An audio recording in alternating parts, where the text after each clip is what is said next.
আপনাদের কাছে আমি আপনাদের বলতে চাই, এই লড়াই থেকে তৃণমূল কংগ্রেস এক ছটাক জায়গা থেকে সরে আসেনি এবং 1 ইঞ্চি জমি ছাড়বে না।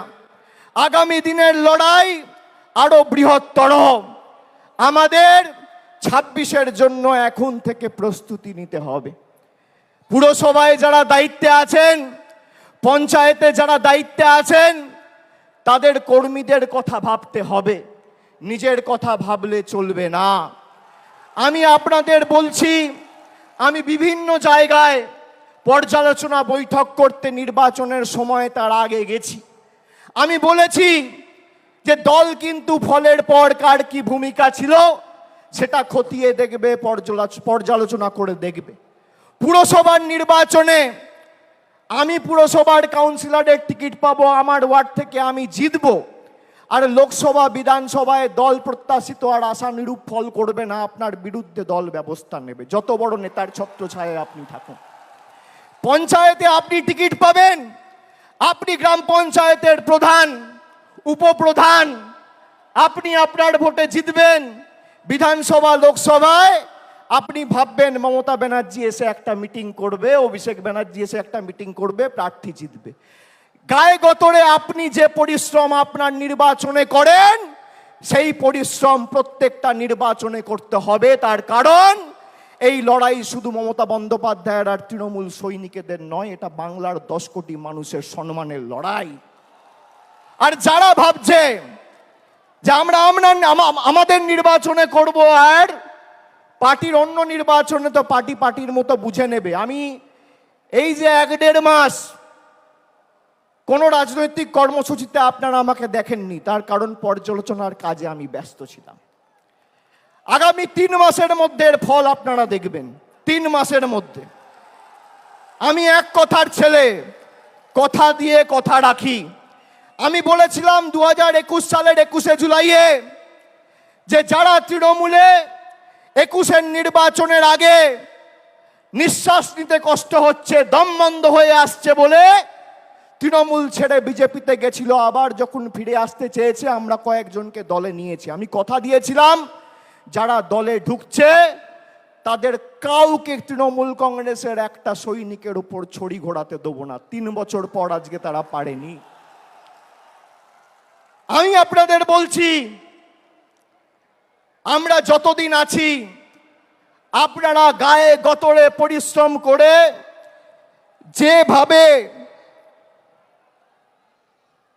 আপনারা দলকে প্রত্যেকটা নির্বাচনে জয় এনে দিয়েছেন, এই যে কোটি কোটি মানুষ, লক্ষ লক্ষ তৃণমূল কংগ্রেসের সমর্থক কর্মী, বিজেপি টাকা দিয়ে কিনতে পারবে না, যত টাকা থাকুক।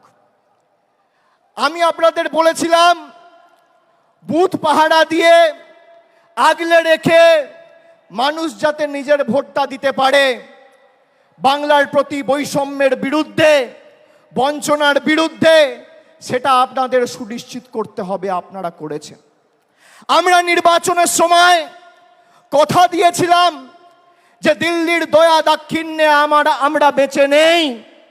কবে দিল্লি বাড়ির জন্য টাকা দেবে আর বাংলার মানুষ বাড়ির টাকা পাবে, তার জন্য তৃণমূল কংগ্রেস অপেক্ষা করে নেই। এই বছর 31শে ডিসেম্বরের মধ্যে আবাস প্লাসের তালিকায় যাদের নাম রয়েছে আবাস আর আবাস প্লাসে, সবাইকে বাড়ির টাকা আমাদের মামাটি মানুষের পশ্চিমবঙ্গ সরকার পৌঁছে দেবে। আজও একই কথা বলছি, 31শে ডিসেম্বরের আগে আবাস প্লাসের তালিকায় যাদের নাম রয়েছে সবাইকে তৃণমূলের সরকার বাড়ির টাকা পৌঁছে দেবে।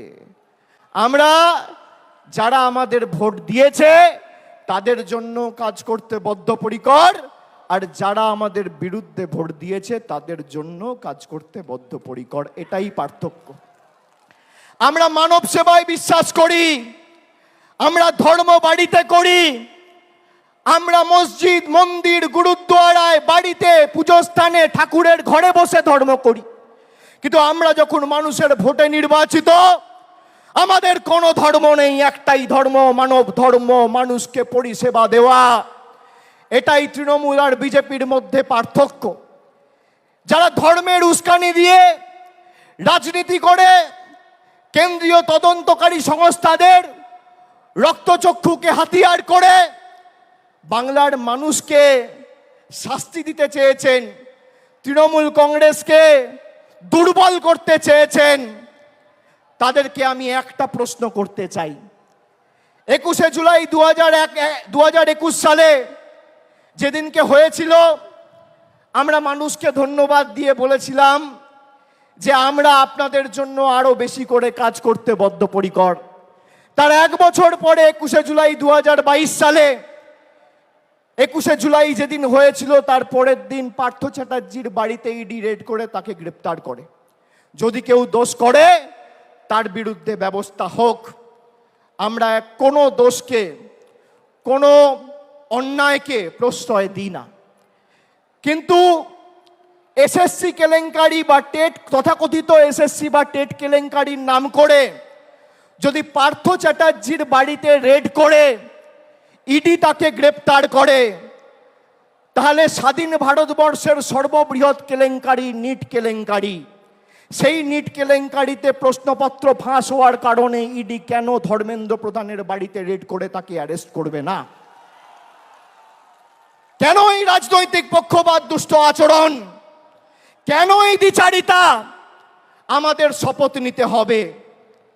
এবার তো আমরা 29টা আসনে জিতেছি, আর 3টে আসন, একদিকে বালুরঘাট, একদিকে বিষ্ণুপুর, আর একদিকে পুরুলিয়া, 15-16 হাজারের ব্যবধানের নিচে আমরা 3টে আসন হেরেছি। আর রাজ্যসভায় আমাদের 13 জন সাংসদ আছে। তাহলে কত হলো? লোকসভায় 29 আর রাজ্যসভায় 13, 29 আর 13 42। আপনারা গর্বিত হবেন শুনলে, গর্ব অনুভব করবেন। রাজ্যসভা লোকসভা মেলালে ভারতবর্ষের 3য় রাজনৈতিক বৃহত্তর দলের নাম তৃণমূল কংগ্রেস। যারা বলেছিল তৃণমূলকে প্রাক্তন করব, জেলে ঢুকিয়ে দেবো, হাওয়া করে দেবো, সাফ করে দেবো, তারা আজকে নিজেরাই সাফ, নিজেরাই সাফ। আমি আপনাদের বলছি, আমি বারবার যেখানে সভা সমিতি করতে গেছি লোকসভার আগে, আমি বলেছি আমি মানুষের চোখের মুখের ভাষা বুঝি। এই যে বেলা 12টা, এখন কটা বাজে? 1টা। যারা 1টার সময় সভায় আসে, কারোর হাতে ছাতা নেই, কেউ মাথায় গামছা, কেউ রুমাল, কেউ টুপি, মাথায় ঢাকা দিয়ে বৃষ্টি ঝড় জল উপেক্ষা করে যারা আসে, তারা সিদ্ধান্ত নিয়ে আসে যে আজীবন তৃণমূল কংগ্রেসের সাথে থাকবো, বাংলার লড়াইয়ের সাথে থাকবো। তারা বক্তব্য শুনতে আসে না।